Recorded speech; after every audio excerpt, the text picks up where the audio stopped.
I'll be joined by a stellar panel in a moment. We'll begin with Dr. Phil, host of The Real Story. Dr. Phil, great to have you back on Uncensored, as always. What do you make of Nick Fuentes? Well, a lot. And I first have to say, I commend you for doing this interview. I know some people say, why would you platform this person?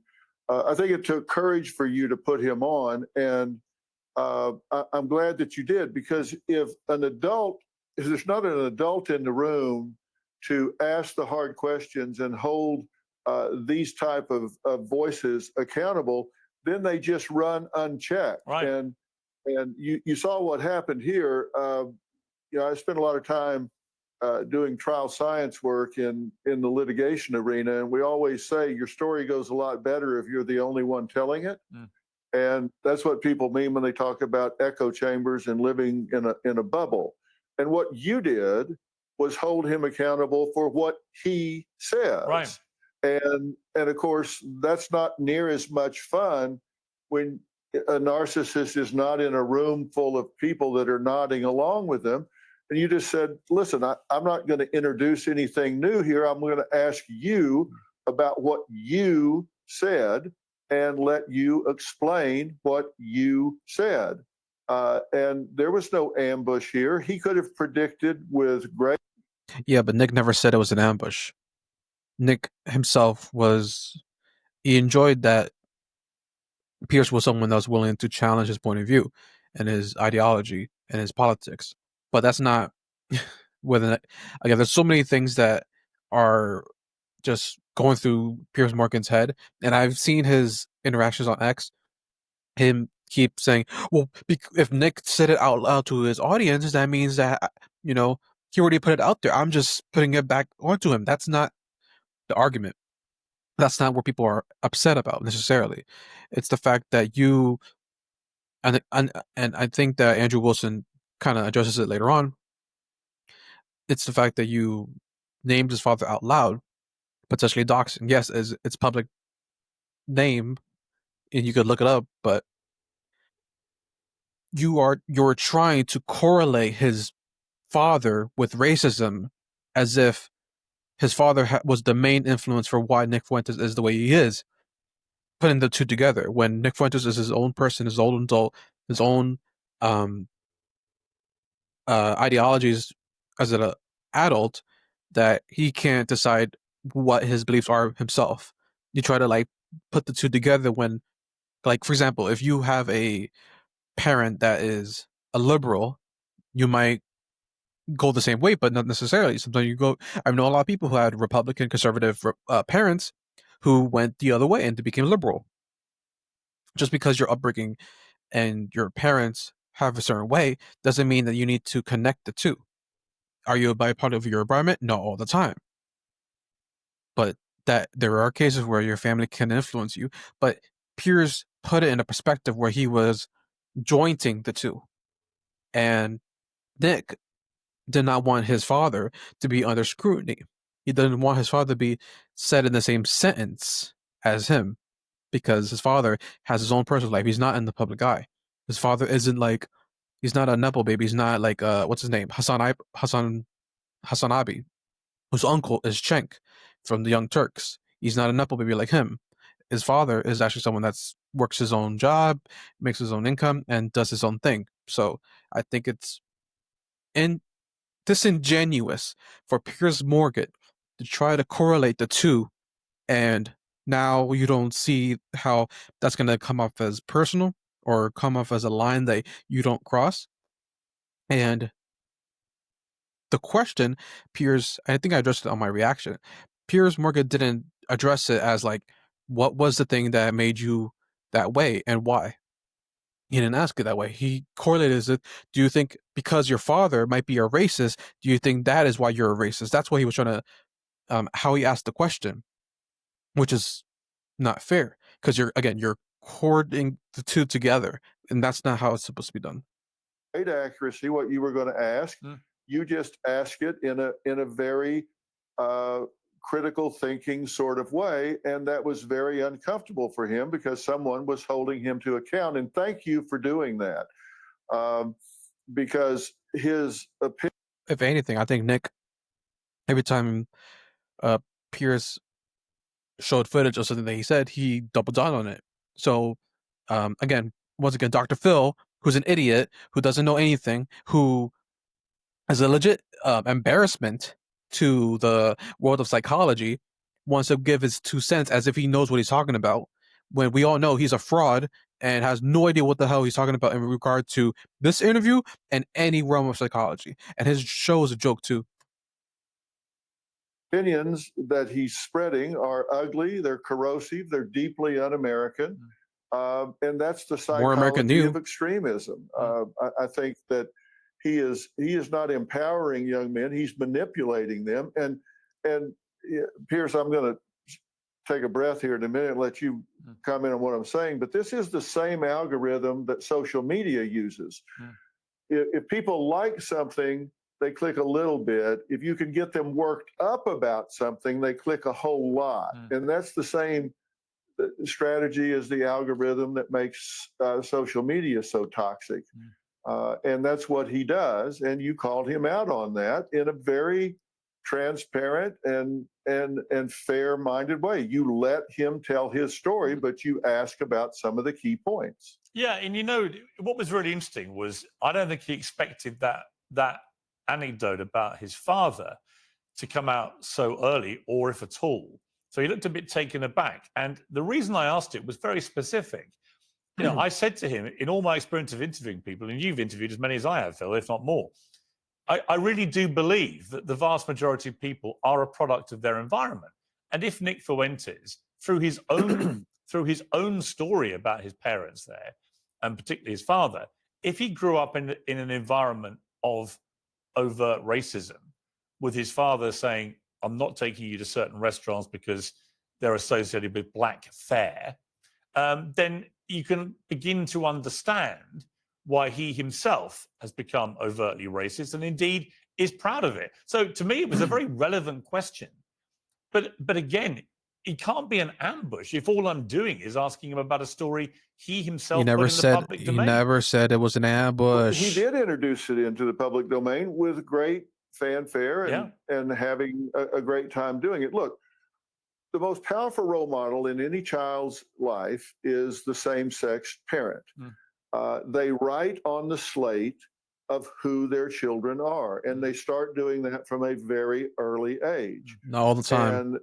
And they write on the slate emotionally, socially, in terms of values, thinking process. So you're quite right to bring that up. If you want to know who someone is, you need to look at from whence they came. And that doesn't mean they don't have a chance to alter that when they get other worldviews, but certainly that's a relevant subject matter that he introduced. He just introduced it when no one was calling him out or questioning him about it. And it was interesting to me how quickly he put on the victim hat and started retreating.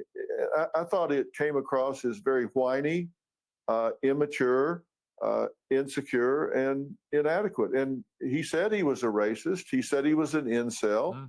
He used that term. Notice how Dr. Phil wasn't looking at Piers when he said that. Did you notice that? Notice how he looked down. He couldn't say it eye to eye. And that is a sign that, my friends, it's a sign of a person that doesn't actually mean what he says. Let's look at that again real quick. Mature. You see, notice I that? thought it came across as very... Look at that. And started retreating. Look how he looks down. I thought it came across as very whiny, immature, insecure, and inadequate. And he said he was a racist. He said he was an incel. He used that term. He introduced that. And that's defined as very misogynistic and resentful and blaming of others. Blaming women, blaming minorities, blaming Jews. He's blaming so many other people, which is strange. He never blamed anyone. He never blamed anyone. He just addresses certain things and that are corrupting our... What is he talking about? Did Nick even say anything like that? I remember just Nick addressing the influence going on, and with Israel, things like that. I don't remember him saying, "I blame it's Jews' fault, it's the black people's fault." I don't remember him saying that. I love how he's not addressing the fact checks that Piers Morgan got, how stupid he looked, the 1 in 100, and even if that stat was true, every 1 in 100 black person that commits a crime, that's still a lot. If you look at things overall, for someone that's in a leadership position to try to do. I asked him about his own sex life, right? Because it seems to be relevant, because of this whole belief that he runs a group of incels, who are involuntary celibates, supposedly. And this is how the exchange went down. Are you actually attracted to women? I am attracted to women. You're not gay? No. But I will say that women are very difficult to be around. Okay. So there's that. And do you think they should have the right to vote? I do not. No, absolutely not. They should stay at home? Well, yeah, absolutely. So basically, you're just a misogynist old dinosaur, aren't you? For a young guy. Yeah. I mean, I know I'm the boomer. I know I'm the boomer here, but actually, you're a 27-year-old dinosaur, aren't you? Aren't you, Nick Fuentes? All women. I am. All women are annoying. All women grow old. Look how you see how Piers gets all offensive and throws ad hominem attacks. Notice that. And again, this nigga thinks that he won the debate. Old, they all get fat. Says the guy. Have you ever? Piers Morgan, you're not gonna get any new lays. Like, I know you'd be cheating on your wife as well. Like, come on now. Allegedly. Had sex? No, absolutely not. Wow. Says the guy who's never got laid. Wow. That's the thing, though. You boomers, it's always. And again, Piers Morgan, you're a Catholic yourself. You are a walking hypocrite. God forbid a man wants to actually obey the laws of the Bible and hold himself for marriage and not be a degenerate like you and your liberal friends. Interesting. You're an expert in women, free love. given you've never got laid? Yeah, we are going back to the Stone Age. You're absolutely right. This, you're talking about empathy, and your kids are empathetic, and they would never laugh at a joke about the Holocaust, and you're a misogynist. You're a simp yourself. You're totally henpecked. That's the problem. And what was interesting, Philly, he went on to admit he'd never been in love, never had any meaningful relationship with a woman, and yet he's so misogynist in his rhetoric about women, so demeaning about them. I talked there earlier in the interview, which is why I referred again, about how he'd said on his show that women, the trouble is they're not just annoying, they get old, they get ugly, they get fat, and so on. Really demeaning, horrible language about women. Is he lying, though? Was anything he said was a lie? The truth hurts. Not difficult to work out why he would feel this way if he's never had any real interaction with them. Is he wrong, though? Oh my gosh. Okay. I don't care about your stupid ads. Fall silent and empires collapse. This guy, Piers Morgan, Jesus Christ. The Merlin premieres.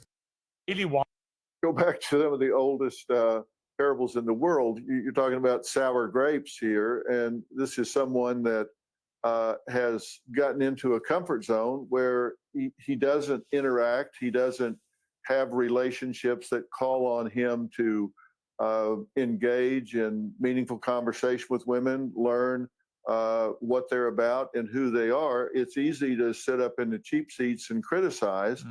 And of course, we know the talent pool in this world at every level. If we took women out of the talent pool in this world, we would be crippled so bad. Look at what's happening in medicine, technology, so many areas that if you look at the enrollment in universities right now, women have eclipsed men. And they're doing nothing with the certificates or degrees. Didn't this man endorse Trump, Dr. Phil? Like, you do realize just because the women are graduating at a higher degree, which is the fact they are graduating at a higher degree than men, doesn't do people have this much low IQ where they think an education equals intelligence. If you are someone that graduated college, and I'm someone who graduated college myself, that does not guarantee that you are smart. That just means that you're someone that is very good at being someone that reads books, studies, passes certain classes that you could go to ChatGPT and get the answers to it on there anyway. And you're good at being a slave where you wake up, you do your homework, you turn in your assignment. That doesn't matter anything at all. And plus, the women that go and graduate these colleges and universities don't go into any fields that are revolutionary to the future of manufacturing for society. They don't go into blue collar jobs. Sorry. They don't go into fields of infrastructure. They don't go to AI, tech. They don't go into any real business stuff. When they graduate in these degrees, it's usually something like nursing most of the time, or social work, a clerical job, something that where you could sit down at a desk with the air conditioner on, and you could just, or another field where they can work from home. That's where they usually take those degrees in. And again, someone like Charlie Kirk didn't go to college, and he didn't need to, and he became a way farther successful person if he actually went to college. And what they teach in the universities are woke, liberal ideologies, and they make you weak, and it has a safe mindset. They don't work in reality. So, Dr. Phil, your point is completely irrelevant to the discussion. Women graduate higher, okay, and they still want a man that's going to provide for them. Women still need a man to take care of them and give them some sense of security, because this age of feminism that has allowed women to think that their value is based off of their income and their careers has made everything go backwards in society. He is so uninformed in his views, and the problem is you get in these cult-like communities where you get people that maybe haven't had a good role model in their lives, and have someone like him who can be entertaining, can be charismatic. He's a nice-looking young man, and people, young men will follow that if they don't have good father figures in their own life. In the absence of real leadership, they'll follow almost anyone if they present well. Not true. And that's a problem. And mothers and fathers, families need to be asking, what can I do to fortify my young men against this kind of exploitation? And that's why people should be standing up and applauding you, exposing with great transparency what's going on here with this Nick Fuentes phenomenon. Well, all I wanted to do, honestly, was to work out whether it was all performative or whether he really believes a lot of the things that he says. And by the end, I concluded he does actually believe a lot of this stuff. Yep. And I think he does. I think he believes some of it. But what I wasn't expecting, Phil, which I was really quite shocked by, and it takes a lot to shock me, but the sheer volume and venom on social media of his so-called groypers, these young men that adhere to his every word, who he kind of unleashes on people. It was unbelievably brazen in its misogyny, in its racism, in its anti-Semitism. It was some of the most vile stuff I've seen in a long time. And it was relentless and has carried on. And targeting me, targeting members of my family, whatever. I don't care. I'm used to it. I've had a lot worse, actually, than this. They remind me of a bunch of mean boys at school. And, you know, obviously I'm 60 years old. It's not going to wash the sides, this kind of thing. However, it was noticeable to me that they were almost to a man, young, male, misogynist, racist, and anti-Semitic, and view everything he says as sacrosanct. You know, this is a kind of brainwashed world. The only question I don't know is how much of them are genuine human beings and how much maybe, as has been reported today in the New York Post, foreign bots that are unleashed because they analyze the speed of reaction to stuff that he posts, and they've worked out a lot of it comes from overseas, and a lot of it may be bots, you know, actual robots doing the stuff. You know, these bot farms now, there was a time when people would use these bots and they would deploy them by the hundreds. But now our research shows that these bot farms, a lot of them out of Russia and some other foreign countries, are deployed in the tens of thousands.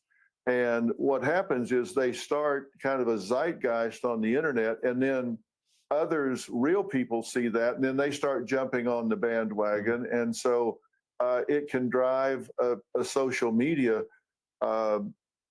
kind of think a certain, can drive social media to appear that it's thinking a certain way.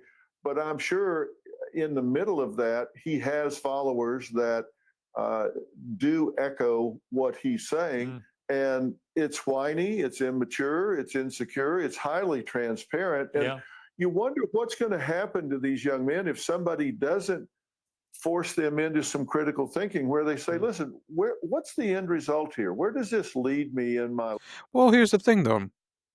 I think even Nick Fuentes himself has said that he's welcome to people who disagree with his opinion and things of that nature. The problem is that you guys have censored him, and you haven't given him a platform so that he could express his thoughts and invite open criticism and debate him. Ben Shapiro, and rest in peace to the great Charlie Kirk, who never debated Nick. I know they were enemies and rivals. So yeah, that would be my counter argument to that. Life, as opposed to opening themselves up to some real interaction and some real critical thinking where they say, what do I want? What's my goal in life? Do I want to have a family? Do I want to have children? Do I want to have a meaningful career where I can fit into a fully functional society? And if they stay on this path, they're going to be lonely, depressed, anxious, inadequate, with a false sense of superiority that is very, very empty, very, very meaningless. And I hate that. I hate that for these young men, because he is misleading them. He's not empowering them. He is misleading them. Yeah, you know, I totally agree. I've got three sons of 32, 28, 25. And I'd be horrified if they behaved like that. Horrified if they had those attitudes and views. Horrified if they were so dismissive of things like the Holocaust. Horrified if they spoke about women that way. Horrified if they were brazenly admitting to being racists and openly admitted they avoid black people in case they get attacked and so on. All of it was actually quite disturbing. Well, it is. But think about all of these young men that are seemingly ascribing to his mindset. Think about what they're being cheated out of. Think about all the joy and pleasure and fulfillment that they're actually getting cheated out of if they stay this course. I mean, think about all the joy you've had with your kids, all of the rich relationships you have with female colleagues that would be off the table. Think about everything that's missed. And when your heart is filled with hatred and this anti-Semitism, and how much you're out of touch with reality in denying the Holocaust. And you got him to agree that actually the Holocaust was real, and that he said even more than 6 million people. And there were much more than 6 million people, because it wasn't just the Jews that were impacted. And you got him to acknowledge some of those things. And I wonder how he'll square that up with his followers based on what he said in the past. But I think he has convinced himself that some of this is real, and that's just that's a sad fact. Yeah, Dr. Phil, as always, on the money. Thank you very much indeed. Well, thank you for doing this interview, because, as I say, if you don't, then I think it takes you to drill in on this and ask some of the uncomfortable questions. If not, then he runs unabated on the internet. I can't believe people are saying, why are you giving him a platform? Because he needs to be asked the hard questions. I agree. I feel the same about Andrew Tate and these other characters. They have huge online followings. They are very influential. You can pretend they're not. You can put your head in the sand and let them go ever bigger without anything being challenged. Or you take a view, as I do. It's better to get them in front of you, ask them a lot of tough questions about their views and what they've said, and let people make their own minds up about whether they really want to lasso themselves to this. The problem is Piers, and this is the problem with Piers. Piers has a bias opinion on certain things. And I notice whenever people have a difference of ideology that's different from Piers, then he gets defensive and he tries to throw ad hominem attacks at his guests, and that is a sign of a low IQ interviewer.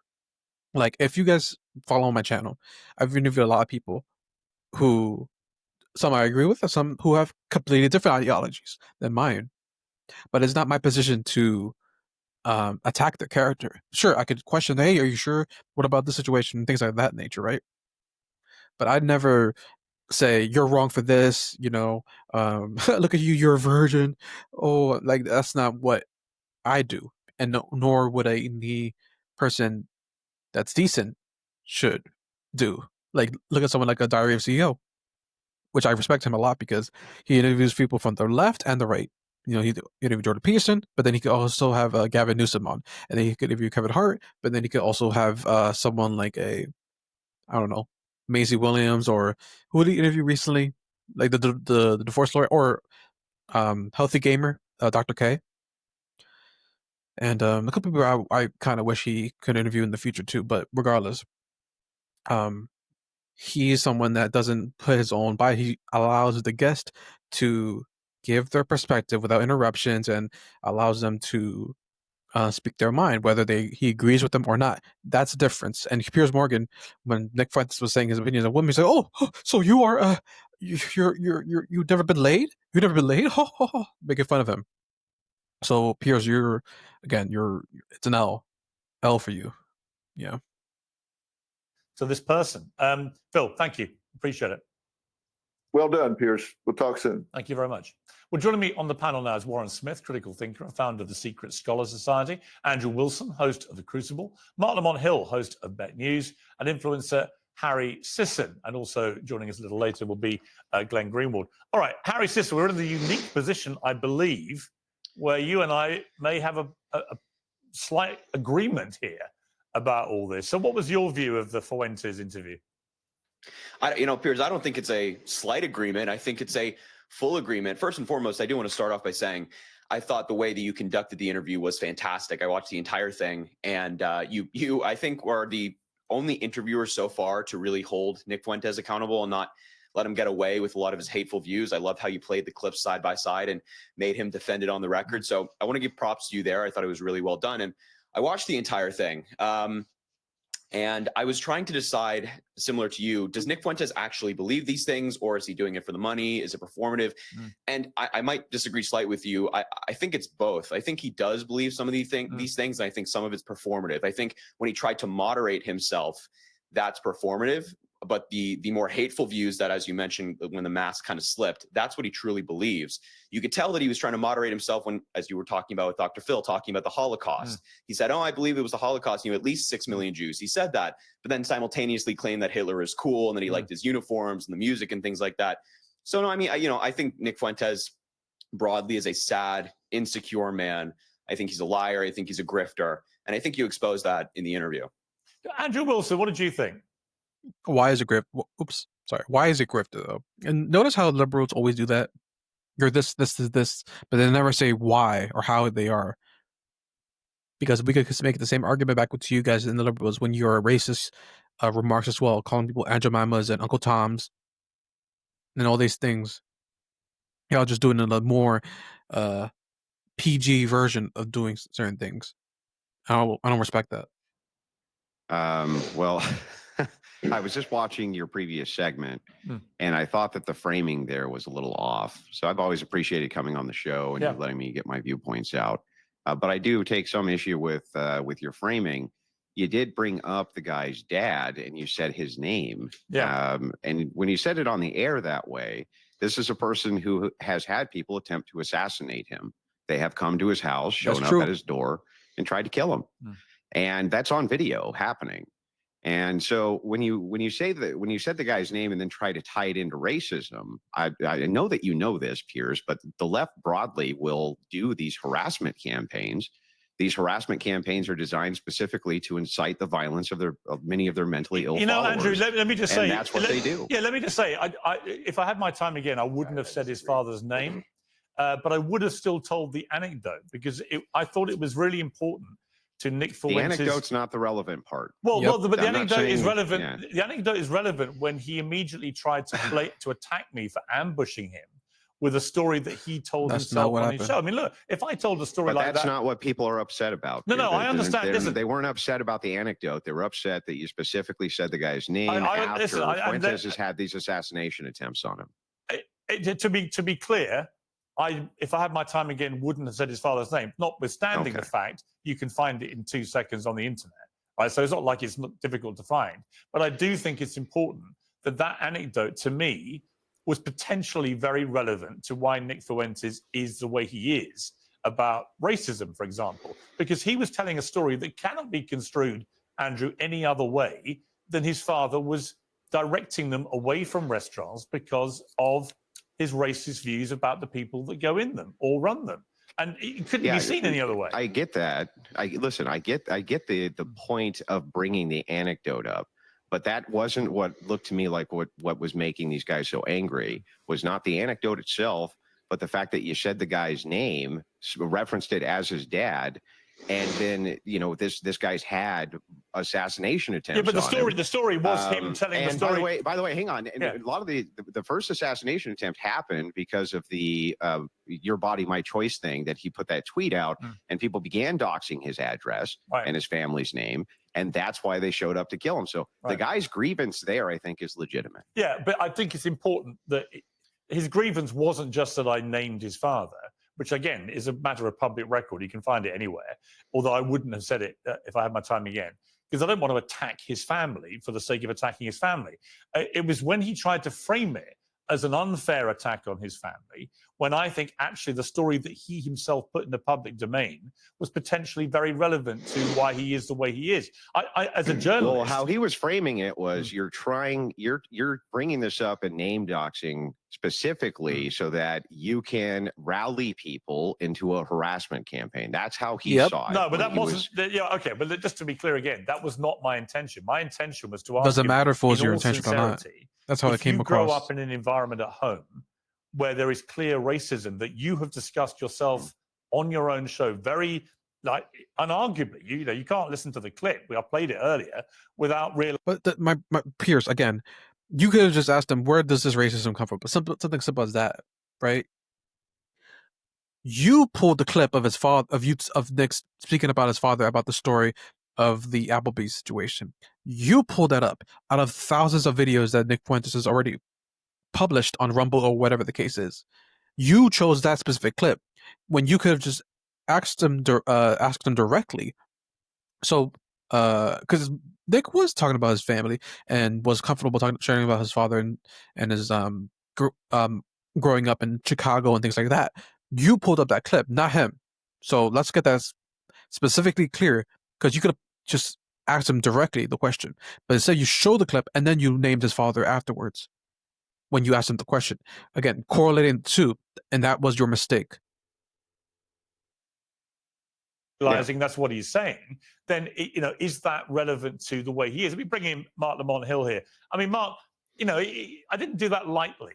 I had decided before I did the interview that I would do a lot of research into this. I would find all the clips that I felt were the most incendiary things he'd said on the record, and I would ask him and push him about them in a way that I don't think anyone else has really done. And it would be interesting to see the way he responded. And if you're going to talk to Nick Fuentes, who openly admits to being a racist, he did it again with me in the show, that anecdote to me was pertinent to why he may have shaped those views. What do you think? Was it unfair? I think the anecdote was entirely fair and necessary, particularly since, the first part of the interview was very much about his biography. It was very much about what shaped him. He himself volunteered information, even in that interview, about his parents, about how they came together, about, the loss of their fathers, etc. All that to me is fair game. I agree that invoking his father's name in that moment was too far. I hear you saying if you could do it again, you wouldn't. Yeah. Because I do have some ethical and moral reservations about doxing. I don't think it's wrong, for example, if someone does something awful in public and it's relevant to the public interest to track down their job and notify their job. But that's not the same thing as tracking down every private citizen just because we think they're racist or sexist or anti-Semitic or homophobic. I may think you're that thing, but you have a right to be that thing, even though I think it's awful. And I don't think you should live without safety because of that. Now, there's a bigger question, Piers, that you raised at the top of the interview, and it's come up again in the media, and that is, should you even be talking to this guy? Right. And I got to be honest with you, Piers, I've struggled with this. I interview controversial people. I sit down with people who people say don't platform them. And I take seriously your point that they already have a platform. And I'm not making them big. I'm not drawing attention to them. They already have the attention. They're just not being questioned or challenged on that platform. I concede that point. I agree with you fully. The problem with this guy, the problem with Nick Fuentes in particular, though, to me, is he's such a chameleon. And he moves in such a way that I'm not sure holding him accountable matters to his base. And he does just enough to look moderate and normal and reasonable that I think he'll do more damage by sneaking some people from the middle and dragging them to his side. Because but he's not being inauthentic, though. He's doubled down on everything that Piers Morgan was giving him. So, like, I don't understand your logic there, Mark. They think he's reasonable, and only later... He was being reasonable. He was more reasonable than Piers. Piers was the one that was interrupting him and throwing at him attacks. And if I'm being honest, there's a lot of people who were commenting on X and on the video itself that were, lean center. And Piers, by looking stupid, got people to be, you know what? I don't know who this Nick Fuentes guy is. I don't really support his ideologies. I don't support his views. But you know what? He won the debate. So now I'm a fan of Nick Fuentes. You did that. If you would have just asked him simple questions, it would have given people like maybe an idea of who he is and given the choice to follow him or not. But you made Nick Fuentes look better, ironically. But you were trying to make him look bad and throw ad hominem attacks. You made yourself look you embarrassed yourself and made yourself look immature through the process of the interview. And by doing that, it made people even more, you know what? This Nick guy, he sounds kind of reasonable. He might be someone that is a nationalist, Christian nationalist, I should say. Someone that is extreme when it comes to immigration. Someone might be racist, whatever the case is. But you made him look like someone that's well-spoken, and you introduce him to your audience now, and now people are going to be more fans of him. And, you know, because there's a difference between being a fan of someone and respecting someone. Because, like, I may be a fan of, let's just say, for example, Derek Jeter, right? But does he make mistakes? Of course, when he was the player. But is he perfect? No, but I still respect him, and I'll still give him his grace. But then there's doing that, right? But then there's people who are obsessed with Derek Jeter and support everything he does. And when he performs, it brings more fans of other teams. Like people who might be a Boston Red Sox fan might look at Derek Jeter and be like, you know what? Forget the Red Sox. I'm going to be a Yankees fan because of Derek Jeter. Because of how bad the Red Sox might be playing. And that's what Piers Morgan did in that interview. He made himself look so bad as a liberal that he made a lot of liberals might be waking up and be like, oh, wait a minute. Nick Fuentes is actually conducting himself right. He's very polite, very well spoken. Why did the people deplatform him? Because when you look at Nick Fuentes and how he speaks, he kind of speaks like a conservative person that works at Fox News, like a Tucker Carlson, or even people from the Daily Wire. He sounds like he talks and he speaks just like them. He's not like, yo, I pop smoke, I talk like this, yo, like, nigga. Like, he doesn't talk like a hood guy. He's just well spoken. And people nowadays, because of what happened with Charlie Kirk, are looking for a new role model in a sense. And Piers, older than Nick, made himself look like an idiot. And because of Piers Morgan and his power and his, what's the boomer age that he is, he's going to allow people to come in, see this, and be curious. Okay, what else does Nick have to say? What else does he talk about? I'm curious to know. And, like, here's the thing about every single political commentator that I watch. Do I agree with every? Is there a political commentator that I agree with 100% of the time? No. There's some people I agree 80% of the time. Some people I agree 40% of the time. Some people I agree 95% of the time. But you're gonna have people who watch the interview, which again I think it's at 3 million views right now, and look at that and reflect and try to be curious to know more about Nick and his message. And you're this Gen X, Gen Z. They're coming on the rise. They're gonna be like, my generation is gonna be eligible for the next election, and this is gonna be a different time. I'm telling you right now. My generation, the Mr. Beasts, right, the Logan Pauls, are all coming for the next election. This is gonna a lot of young voters are coming, so just get ready for that. Find out that he's a sexist, misogynist, Hitler-loving Nazi, right, or whatever he is, right? That's where the danger comes for me. I'm not saying we should interview controversial people. I'm just saying this particular guy, I feel like we're playing into his interests and his angle. Yeah, well, Glenn Greenwald, welcome back to Uncensored. You've had Fuentes on your show. What's your view about that issue, about platforming him at all? Oh, I didn't even consider it to be a difficult question at all. I mean, if you're going to have people on who are responsible for the invasion and destruction of Iraq based on lies, or the incineration of Vietnam, or the destruction of Gaza and the deaths of tens of thousands of people, and welcome them and treat them like respectable people, tell me what it is that Nick Fuentes has done remotely as bad as that justifies allowing them to come on and speak, but not him. And whether you like it or not, he does speak for a huge number of people in his generation, and even other generations as well, who feel the same kind of anger and frustration with the status quo, with the establishment, with the kind of dogma that we've been told we have to accept. And there's a lot of people who are angry about it, who rebel against it. And we saw this with Donald Trump on maybe a little bit of a smaller scale, but very much the same pattern.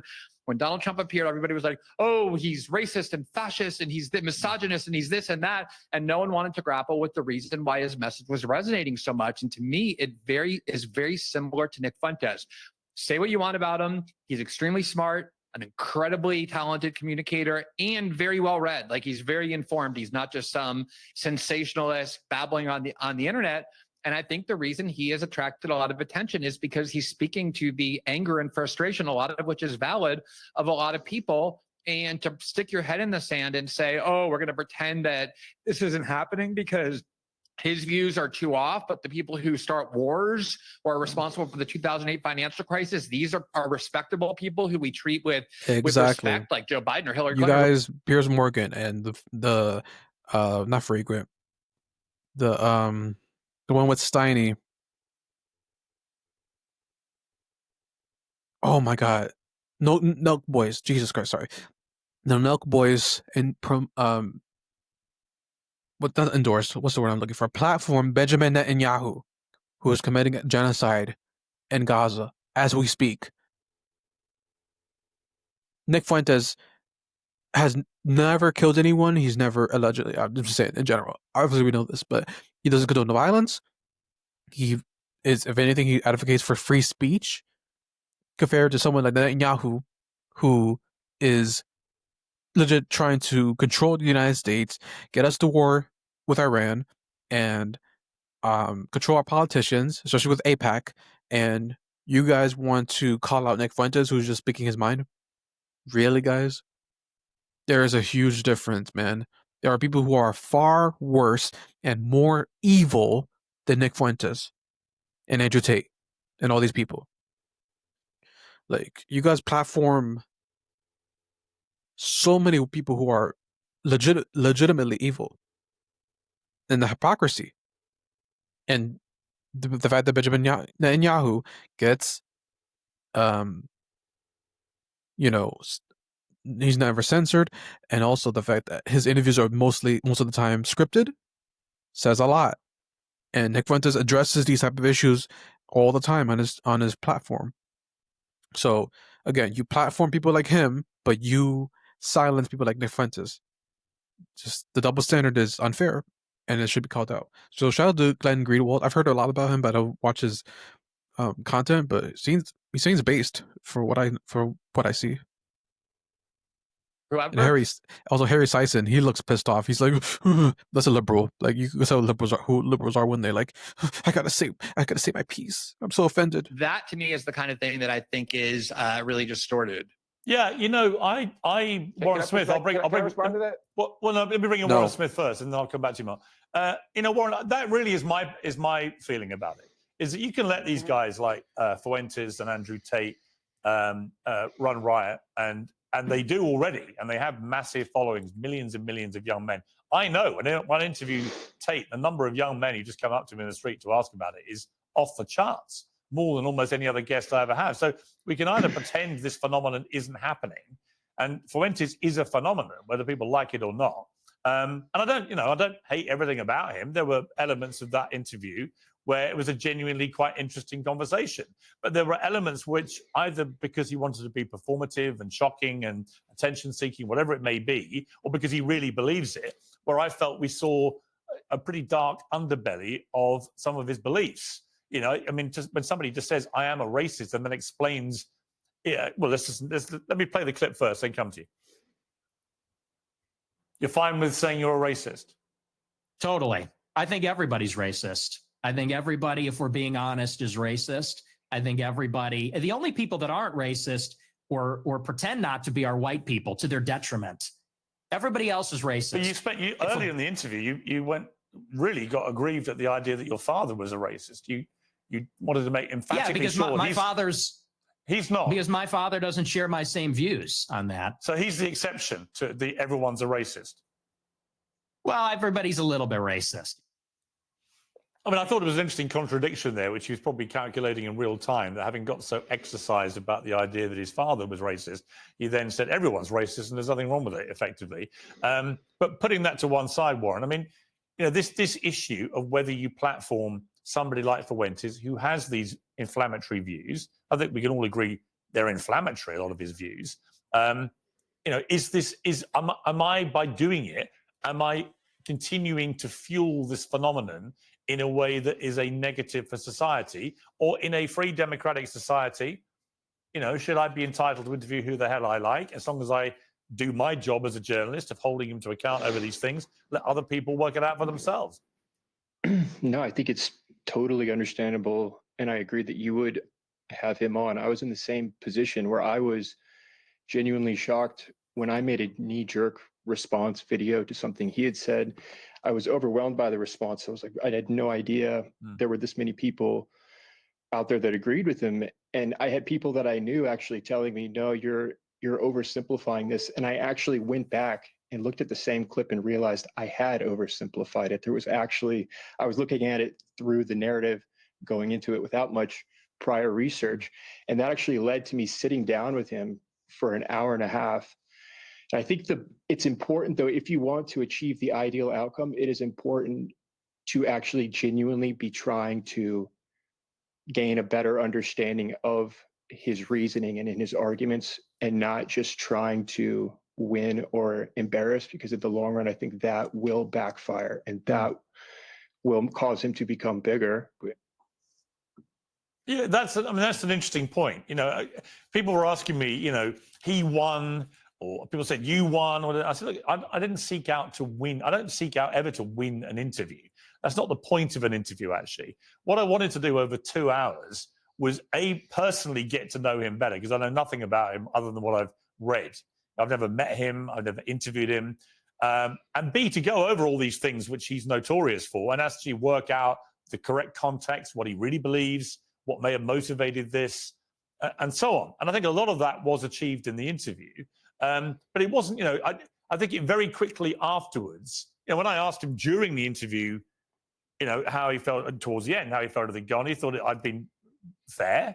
He didn't think I'd ambushed him and so on. He made that clear in the interview. And yet afterwards, almost immediately afterwards, he comes out full bore on the attack, which is what he does.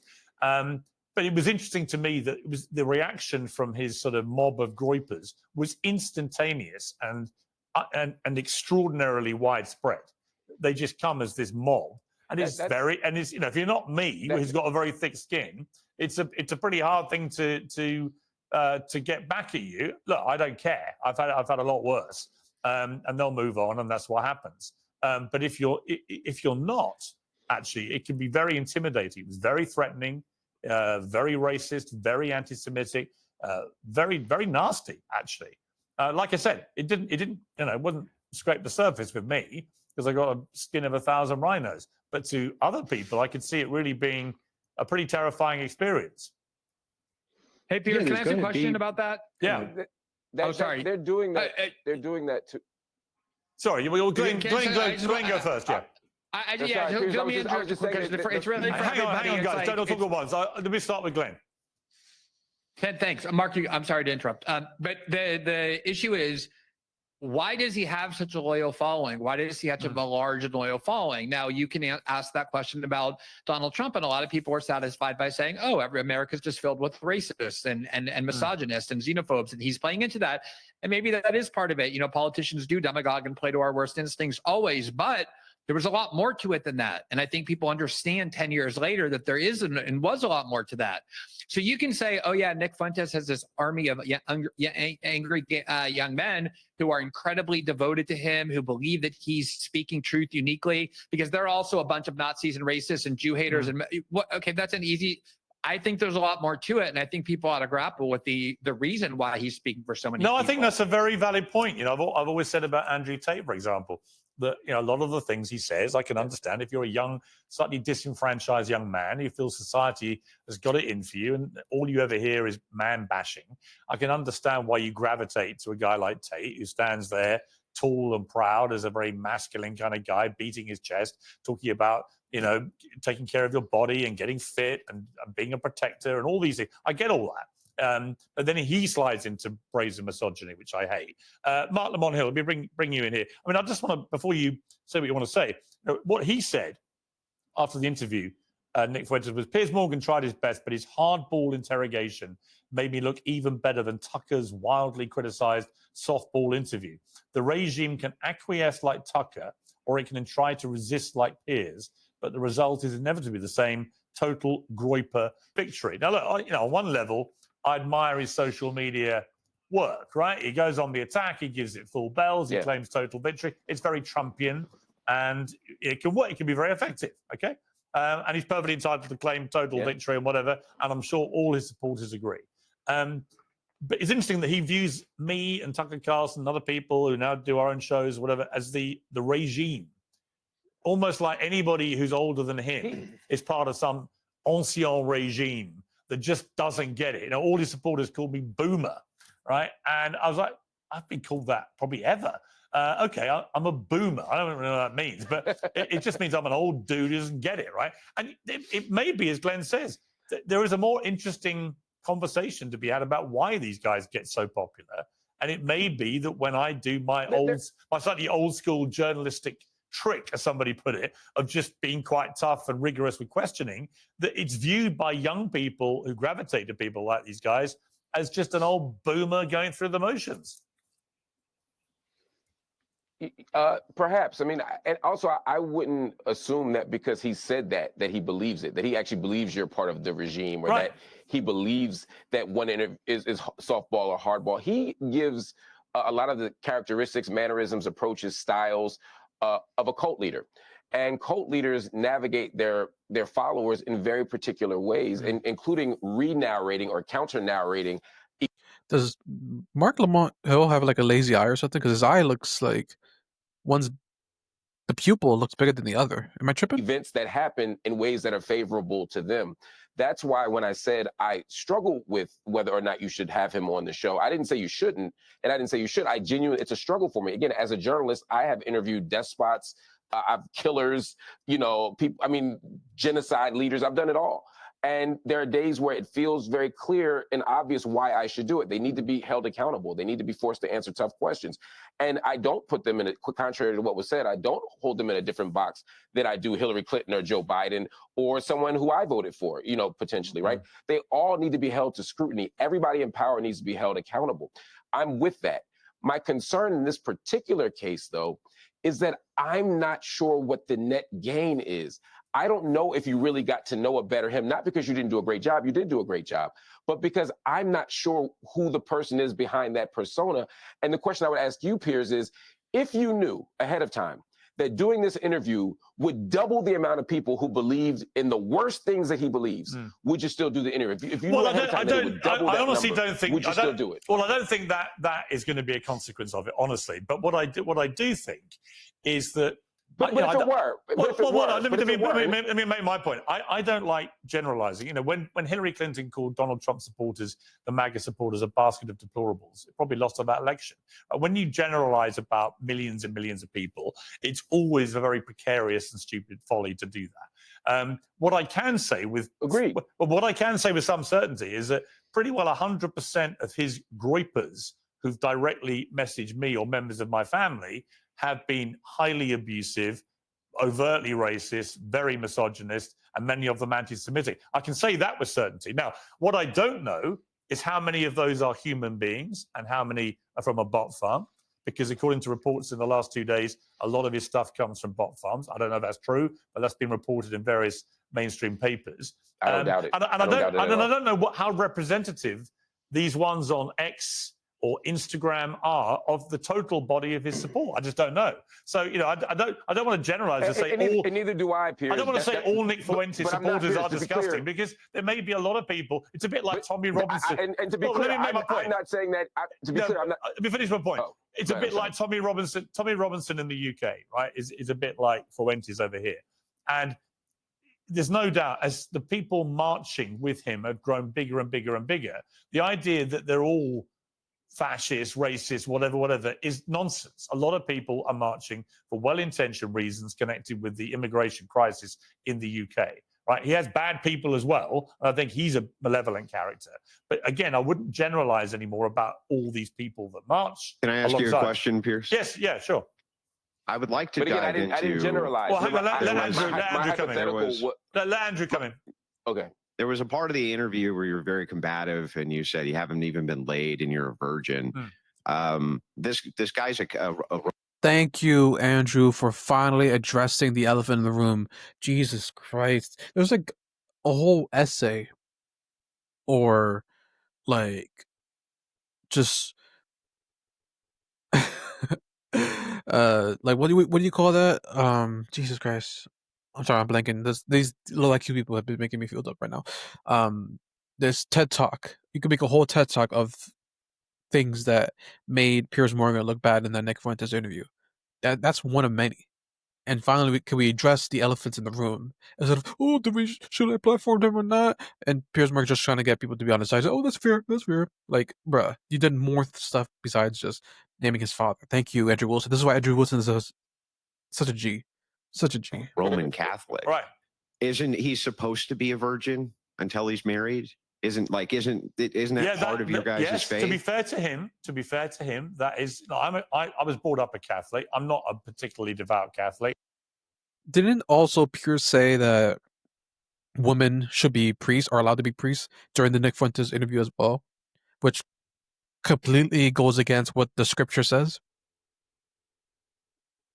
Pretty hypocritical, am I wrong? I disagree with a lot of the church's But you teachings. do agree that Catholics are supposed to remain chaste until marriage, right? The strict interpretation from the Catholic Church about that is you should be... How come he didn't get shouldn't he get credit for that? Well, like the idea that he's kind of staying within the confines of his religious beliefs? I have no problem, but he also... Or he can't get any action. But he also self-identifies as an incel, which is more problematic. Here's what Mark just said. You see what I mean? Like, he can't get any action. The guy is rich as shit, and he's a good-looking guy. He could get action if he wanted it, Mark. And by the way, hang on, Mark. I agree with you, Andrew. Just let me finish the point. I'm just teasing. What I'm saying to you, though, is that, yeah, of course he could. The thing is, though, is that if insulted him, you guys are saying like he's a huckster, he's a fraud, isn't he in fact following rigorously his faith by doing that? Well, so my response to that, I think it's a really... what he said. Hang on, Harry. I think it's a really... Yes, it is what he said in the interview. I want to respond to Andrew. No, it's not. I think it's a perfectly valid question, particularly as I have always said, I'm a Catholic. I was raised a Catholic. I had spiritual guidance from Catholic nuns when I was 12 years old. You know, I go to church to the point, occasionally. Piers. I'm not devout. Jesus I'm not Christ. there all the time. I don't agree with some of the Catholic Church's views and policies. Exactly. And I wish they would evolve faster. Hypocrite. However, you know, as speaking Catholic to Catholic, that's the thing about people that are in the faith that piss me off sometimes, is they pick and choose what they want to believe or what the scripture says, or the principles and rules, I guess, are of that faith. But if you're not going to follow the faith, then don't be a part of the faith that you're aligned with, whether that's Muslim or Islam, or being Catholic or Christian or Jewish. Like, if you're not going to abide by all moral standards of that religion, then don't be a hypocrite and call people out when they actually do follow the faith. That's my argument. With him, yes, it's a perfectly valid thing that he could say, I am saving myself for marriage. But if that's all he said, fine. But I would argue that, you know, if you look at him as a Christian, for example, how many of his other views are compatible with being a Christian? Right? You well, know, his view on the priesthood, his for overt instance, racism was correct. His Jew baiting, his overt racism, the despicable way he talks about women generally, and so on. None of those things are what you would categorize as being a good Christian. So I think you can have dogmatic distinctions with him, and that's fine within the confines of the faith. But with the points he brought up, when he said women aren't allowed to be clergy, that's true. They're not allowed to be clergy by the Catholic faith. And when he said he's saving himself for marriage, but he also said he said women. But Andrew, when he but hang on, Andrew, when he said that women shouldn't be allowed to vote and should stay at home, i.e., should also have jobs. Would you agree with that? The Catholic Church does not have dogmatic teaching on democracy. They're not like, oh, democracy is the standard. No, I'm asking you. I'm asking you whether you think when he says women shouldn't be allowed to vote and should stay at home and not work. Well, I think most people shouldn't be allowed to vote. I think I would limit suffrage for most people, like our founders did. I think it's a terrible idea to have universal suffrage. Would you make it specific to women? Not specific. Not specific. Hang on. Let me finish this. Why would that matter? Well, because I do think if you say, I do think after they've waged a 100-year war, women for women's equal rights, to then remove one of the wrenching building blocks of that, which is what the suffragettes fought for, the right to vote. I think if you remove that... come on, that whole movement was totally astroturf, that's one. And well, it won them the right to vote. Point this out. There's a good argument from a Christian perspective to make that the husband, the head of the household, should be the one voting. Within his dogma, that would make sense. So there is a Christian case that you could make for that the head of household, the wife, right now, what goes on in Christian households is that the wife is just doubling the vote of the man, right? So this is not against the purview of Fuentes, and it doesn't even sound particularly misogynistic to me. Okay, the 19th Amendment, Harry, what's your response to that? Uncensored is was utterly in my comfort. ERS. Also, didn't Piers actually believe Nick when he said, "Oh, I think that it might be more than 6 million"? Natural. Like, Piers Morgan, you're so dumb, man. Sorry, you're dumb. Boost your energy. No offense, man. Deep, refreshing. Or all offense. Oxford Natural. Get 70%. Come on, man. Come on. Drew was talking about, Nick Fuentes is a good Christian. He's being celibate until marriage because of this reason. That's not what he said in the interview. When he was going back and forth with you on this, Piers, he talked about how women are gross and they get fat and they're ugly, and he wouldn't give his female friend a tampon because they're gross and things like that. So Andrew is making an argument for Nick that Nick did not make in the interview. Nick Fuentes is just an open misogynist. Well, I mean, why did he say that though? Because just because he didn't say it does not, that's irrelevant to the point. Because Piers asked him, "Are you gay?" That's how he started it. "Are you a virgin?" He asked, "Are you gay? Are you attracted to women?" And then he said, "Are you gay?" And then, or maybe it was reversed. I think he was asked him, "Are you gay?" And then he said, "So you are attracted to women?" And then he said that, have you ever been laid? It's like, but the point is that he made fun of him for being a virgin, not knowing or even clarifying. So are you a virgin because that's what you want to be, or is it because of your faith? That's a question that should have been addressed by Piers, not Nick. And Piers didn't really care to know because he laughed. He was, oh, look at you, a virgin that's, being a misogynist. That's how it came about. Harry Sisson, you're an idiot. Who has spent far too much time in his basement alone, festering online and getting involved in his own conspiracy theories that he's creating. There's nothing, or at least via his own words in the interview, he did not present it as a case of him being religious and him staying perfectly to the religious text. Now, no, yes, he didn't. did. I have the quote. I have go the watch. Quote. Andrew, go watch the viral clip. Wait, Andrew, go watch the back and forth with Piers. I think both are true. Go watch the back and forth with Piers when he in front of me. Andrew, please be quiet. Go watch the back and forth with Piers in that specific instance. Harry, no. Why are you a virgin? Have you slept with anybody? And yes, go watch the clip. Fine, let the record speak for itself. You can go watch the clip if you'd like. That's what he said. No, you said he didn't give a reason. The entire interview. Andrew, can you please be quiet? Can you just zip it for a second? Why don't we watch the exchange again and clarify? Let's do it. Are you actually attracted to women? I am attracted to women. You're not gay? No. But I will say that women are very difficult to be around. Okay. So there's that. And do you think they should have the right to vote? I do not. No, absolutely not. They should stay at home? Well, yeah, absolutely. See, basically, you're just a misogynist old dinosaur, aren't you? For a young guy. Yeah. I mean, I know I'm the boomer. I know I'm the boomer here, but actually, you're a 27-year-old dinosaur, aren't you? Aren't you, Nick Fuentes? All women. I am. All women are annoying. All women grow old. They all get fat. Says the guy. Have you ever had sex? No, absolutely not. Wow. Says the guy who's never got laid. Wow. That's the thing, though. You boomers, it's always think you're an expert get laid, in women, free love. Given you've never got laid. Yeah, we are going back to the Stone Age. You're absolutely right. Exactly. You're talking about empathy and your kids are empathetic and they would never laugh at a joke about the Holocaust and you're a misogynist. You're a simp yourself. You're totally henpecked. That's the problem. So he doesn't actually Andrew, he said back to the Stone Age. The reason that you've given. Not in that clip, but he did mention that he, if it's so important to him, why does Harry keep interrupting? If it's so important to him, why didn't he say it right there? Why didn't he say it right there? Because his reasoning right there was women are gross and they get fat and things like that. Yeah. Wait, no, but if this is so important, that's his reason. That's a cherry pick. No, Andrew. If that's his reason, his reason doesn't change in 5 minutes. He doesn't go from, oh, I'm a Catholic, I'm staying true to my religion, to, oh, well, women are gross and that's why I don't do it. Wait.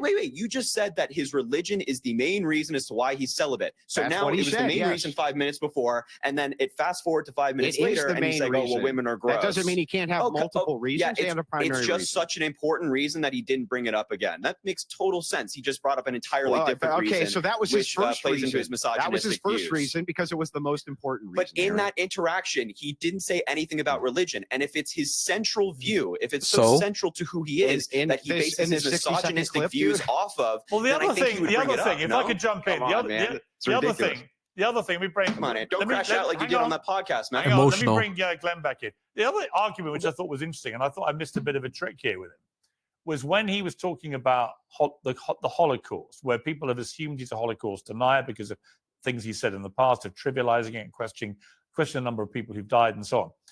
He seemed to try and take a more moderate position, which was, yes, I believe 6 million Jews were killed, maybe more. Whether he meant that or whether he was being some sort of satirical. He was satirizing you. He was satirizing that. That's what I now believe was probably happening. Yeah. So I suspect he was. Yeah. But regardless, his argument was it all happened. Pierce is the only one who didn't realize that Nick Fuentes was being sarcastic when he said that. That's hilarious. And so long ago, why did Jews continue talking about the Holocaust? We've all moved on. They use it all the time as a political weapon and so on. And of course, I suppose the obvious question for him, I went and checked afterwards how many times he's talked about, for example, on his show, the crucifixion of Jesus Christ, which was over 2,000 years ago, right? He does it all the time. So, if I'd been smart in the moment as a fellow Christian, I would say, well, hang on, but isn't that exactly what Christians do all the time about the crucifixion? What's the difference? Sounds like his religion does matter to him. Because it's absolutely central to their religion.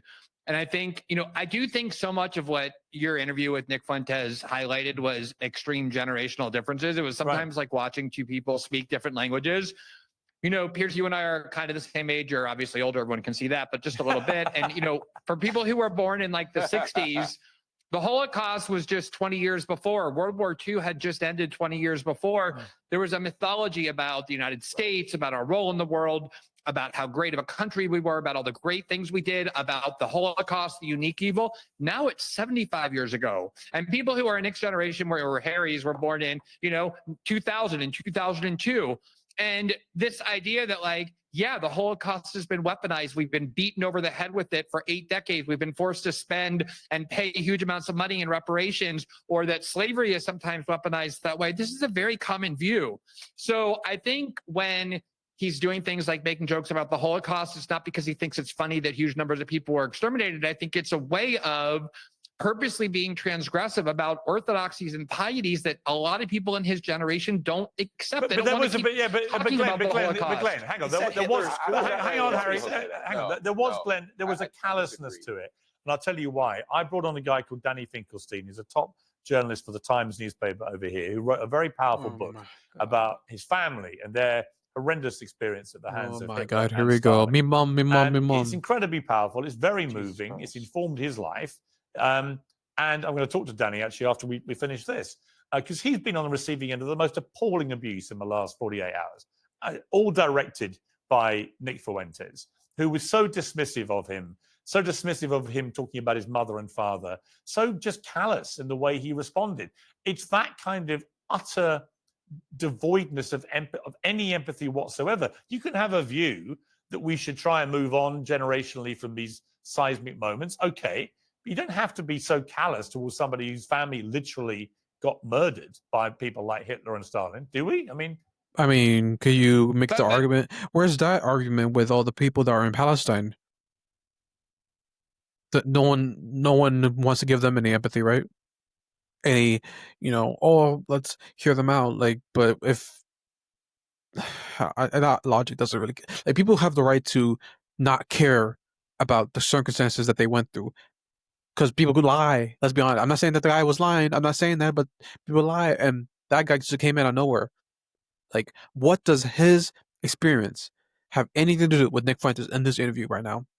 When all you had to do was just ask Nick Fuentes his point of view of the Holocaust and things of that nature. You didn't need to use that as a tactic to manipulate and try to make him feel bad for his point of view. People have the right to feel however they want. It is up to you whether you want to get offended. And if you know it's true, okay, let's say this guy, had that tragedy happen to him in real life, right? If you know it's true, why do you feel offended about someone else denying it? That is a personal problem between you and yourself. No one else. If I said I was S8 as a kid, right? Why would I would never, first of all, I would never admit that on camera, nor do I care to, because that's no one's business, really. If that were to happen to me and you don't care about it, it's up to me whether I get offended if you don't, because that means I'm asking for sympathy. I'm asking for some type of, woe is me, someone to comfort me feeling sad or whatever the case is.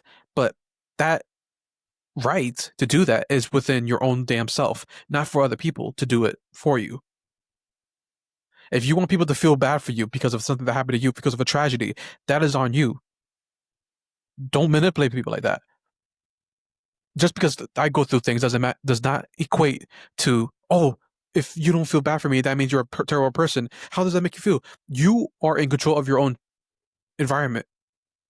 There's thousands of people who have gone through horrible things in life. Why do you particularly need to have that one person feel bad for? Because of someone else's belief. It doesn't make sense. And it was a tactic that Piers used to try to make Nick feel bad. And Nick has no right to feel bad for anyone in any circumstance. He is entitled to his own opinion. The purpose of the interview was to hear about Nick, not to bring other people and say, look at this person. You made him feel bad. That was weak. The idea, Pierre, I think the thing is This generation of people grew up in the wake of the Iraq War, in the wake of endless war, in the wake of the destruction of their financial security with the 2008 financial crisis, with all the lies of COVID and Russiagate and all the rest of it. And faith and trust in these institutions have collapsed. So when they look at people who represent institutional thinking and they're told you're not allowed to make fun of this and you're not allowed to talk about this and except in the ways that we prescribe, and we're going to call you all these names unless you affirm all these pieties over and over and over again, one of the ways of rebelling against that is to say, you know, and it's a very common generational reaction is to say, F you, we're going to transgress every line that you told us we can't because we hate you. We think that the things that you're doing have been destructive to our lives. And I think like ignoring that part of youthful transgression, which is very common. You know what, Glenn? I think it's a very valid point, and there may well be a generational thing to this. Let me bring in Warren, just for the record. By the way, Andrew, we've just been through the whole transcript, and he never uses the excuse that you put. You may have heard him do it elsewhere. He talked about clergy, whether women should be allowed to be clergy women and so on, and obviously they can't under the Catholic Church doctrine. But he never uses. He never says his celibacy is for religious reasons. That's his primary view. His primary view is he's supposed to wait until marriage.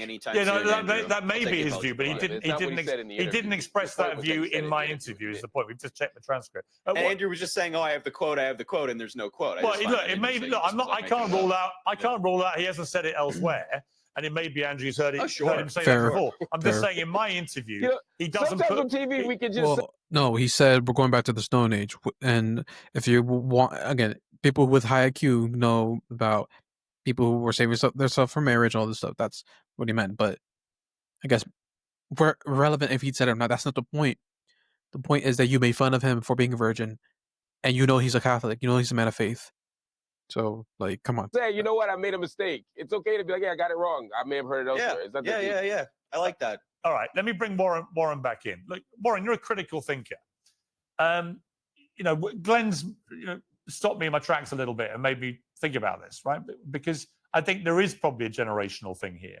And I do think that in a way, you know, maybe Mark's right, that by me interviewing Fuentes, the only real winner at the end of the day maybe Nick Fuentes, because none of his supporters, certainly from the reaction I've had, have changed their impression of him one iota. I mean, they just assumed he just landslided me and that was it. And I was an old boomer sent packing. And it may be, as Mark says, that other more moderate people quite like some of the things they heard. I don't know. He is charismatic. He's a good talker and he's smart and all these things. I don't dispute any of that. From a critical thinking point of view, where does this take society? If people like Nick Fuentes grow ever more popular, what will happen to a whole army of young men here? Well, last night I held a focus group to try and get to the bottom of this, and I was with over 30 people. The vast majority, 3 disagreed with the vast majority. And what they were saying things such as, I went into this exchange not expecting to like anything about this guy, but what I saw was Piers not contending with his arguments. I think that's why when you bring up his dad, that's why he gets upset, because he's saying, look, man, I'm here. Let's talk. Why are you talking about my dad? Contend with my logic. It's the same thing when that was his response when you brought on your British friend who told his horrific story, which it's terrible. And you could disagree with his response to it, but I think he's saying, why are we, you're just telling me what you're saying is bad, but you're not really contending with the argument. And I think that is the core problem that has led to this outcome, because you can play these clips. There's nothing wrong with that. I don't think he was surprised by anything that occurred in here. That's another reason that you're seeing the backlash, is because it was exactly what people predicted. Largely. But when you play that clip, it's like, okay, yes, that's taken from a large stream. In the past, people evolve. And if you're asking him in that conversation to expand on that, and then he does present logic, what I'm seeing is people say, no, you're saying that now, but you're lying. You're playing this game. You're pretending to be moderate. And now you're mind reading. You're saying, I know what Nick Fuentes thinks more than Nick Fuentes. And I do think it's really important in these exchanges to come at it with that first principle of, I'm going to take the wild approach that I'm going to wipe the slate blank and assume that the person who knows the most about what Nick Fuentes actually thinks is Nick Fuentes. And that seldom happens. And when it does, I saw a vastly different response to my conversation, but I don't think I challenged him any less. Right. Sorry. You know what? It's very interesting. It's very interesting. I've been reading. I mean, I read and take note of the more nuanced commentary about it. I don't listen to the groypers all ranting away or attacking me or my family or whatever. They can do what they like. They can do that rest of their lives. I couldn't give a damn. But I do think there are interesting arguments to be had about this, because whether we like it or not, he is a phenomenon. He's a growing phenomenon, and young people are gravitating to him. And it may well be for the reasons that Glenn articulated. And how we, the rest of us, deal with this is a really interesting story. But that was a really interesting discussion. Thank you all very much. I appreciate it. Well, joining me now is Danny Finkelstein from The Times, who wanted to address the anti-Semitism row with Nick Fuentes. So, Danny, I played a clip you sent me. We discussed this. You sent me like a 90-second video clip to play him about your own family's horrific experience at the hands of Hitler and Stalin from your very powerful book. And I'd be struck by two things. One, his utterly dismissive reaction in the moment. But secondly, the horrible pile-on that's been directed at you in the most mocking, awful manner. What's it been like for you? So that is a bit distressing. There's no two ways about it. But I suppose you have to understand that Hitler would never have come to power in the first place if there weren't a lot of people with that mentality. And that's all he's proving. His own response on the program was, I think, the only thing that he sort of felt he could do. But I think he made a big mistake. I think he thinks, he lived at large by admitting what, kind of just saying to you, yeah, sure, I'm a racist. Sure, I don't like black people. Sure, I don't want women to vote. Sure, I think the Holocaust is fine. He thinks that he's winning out of that. But actually what he's doing ultimately is marginalizing himself. So he does produce, as you've experienced and as I have, this kind of deep reaction where people, interestingly, repeated his jokes. So it was all like a bit of a cult. And I noticed that. And that's not nice to receive, but I think it's worth it in order to try to expose the sort of person he is and to try to isolate him from the rest of the American right, which I'm very concerned about. And that's one of the reasons why I wanted you to go ahead and confront him in the way that you did, which I think was very effective, and why I wanted to join in with that. Because I think it's really important that this kind of thinking doesn't go into the mainstream of the right. And he chose the path of deepening rather than widening, and that was a mistake. Yeah, he did. But it's whether he would see that as a mistake or whether he thinks, as he says, we're a couple of old boomers who just don't get it, who don't understand how young American men are thinking right now. And he's much more aware of how they are thinking about issues. Calling us boomers is like reconfiguring or rebadging his incredible ignorance and childishness as an asset. In fact, what was obvious is he hasn't got a foggiest clue what he's talking about. All right, guys, I don't really care about the rest of this part, though. Let's just go ahead and move on from this. But yeah, good topic. I wish that they had more time to talk, and I hate sometimes Piers Morgan's format where not everyone really gets a chance to talk and you got to interrupt each other, and it's a mess. But let me know your thoughts on this whole thing. Be sure to subscribe and check out my reaction to the Nick Fuentes and Piers Morgan interview. This is maybe 3 videos before this one, if you guys want to check that out. Really entertaining, and a lot of people have subscribed to the channel because of that interview. A lot of people very well received, and I just want to say thank you to anyone and everyone who has been watching the videos and have subscribed to the channel. It's really warming my heart to see this community grow, and I feel very blessed and very honored to be introduced to the limelight. I've been on YouTube for a long time, and I've met a lot of big YouTubers. It's truly an honor, truly, to be back and working on my content, living my purpose, and being in the limelight, giving my 2 cents on certain things. So you guys are definitely appreciated. So I hope you have a blessed day. Thank you so much for joining, and see you guys in the next one.